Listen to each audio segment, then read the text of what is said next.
দেখি তাওয়া কাবাবের কি অবস্থা।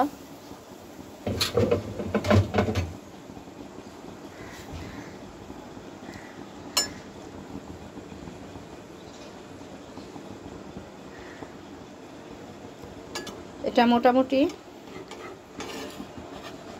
সুন্দরভাবে এক পাশটা হয়ে গেছে ভিউয়ার্স। এই অবস্থাতেই আমি কিন্তু কেটে নেব, শেপটা কেটে নেব।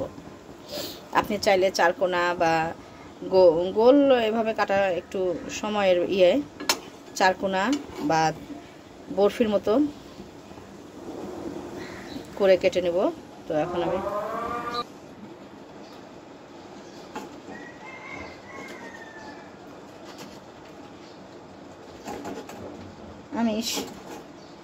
তাওয়া কাবাব শেপ করে কেটে নিচ্ছি।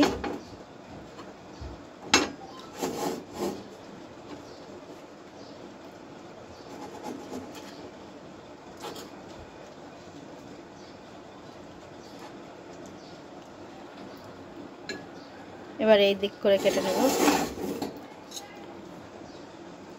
কাটছি তার কারণ উল্টানো সুবিধা হবে সেজন্য।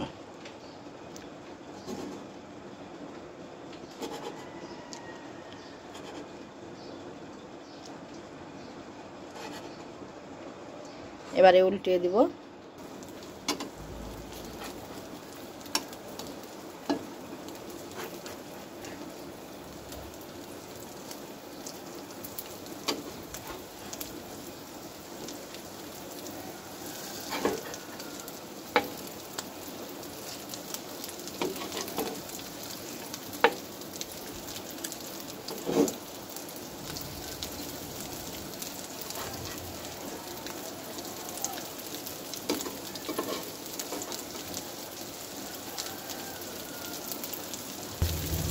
একটু চেপে দিব, তাহলে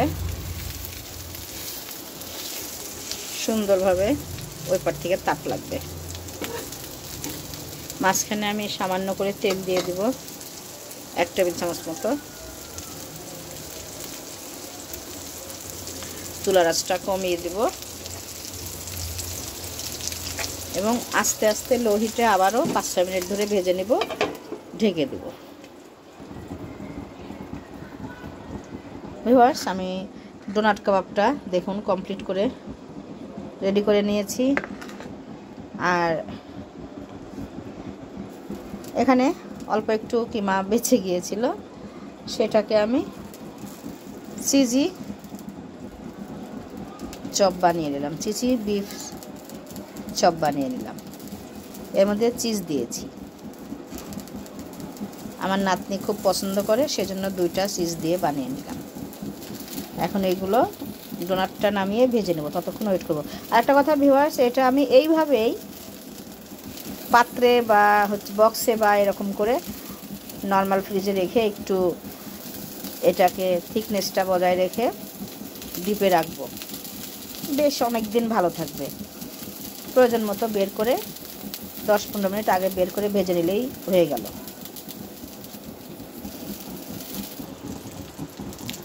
ভিউয়ার্স, ডোনাট কাবাব, তাওয়া কাবাব দিয়ে নান রুটি বা এমনি নাস্তা, নান রুটি, খিচুড়ি, পোলাও সব কিছু দিয়ে অনেক ভালো লাগে খেতে। প্লিজ ট্রাই করবেন, ট্রাই করলে বুঝতে পারবেন এটা কেমন ধরনের একটা খুব মজাদার একটা টেস্টি রেসিপি।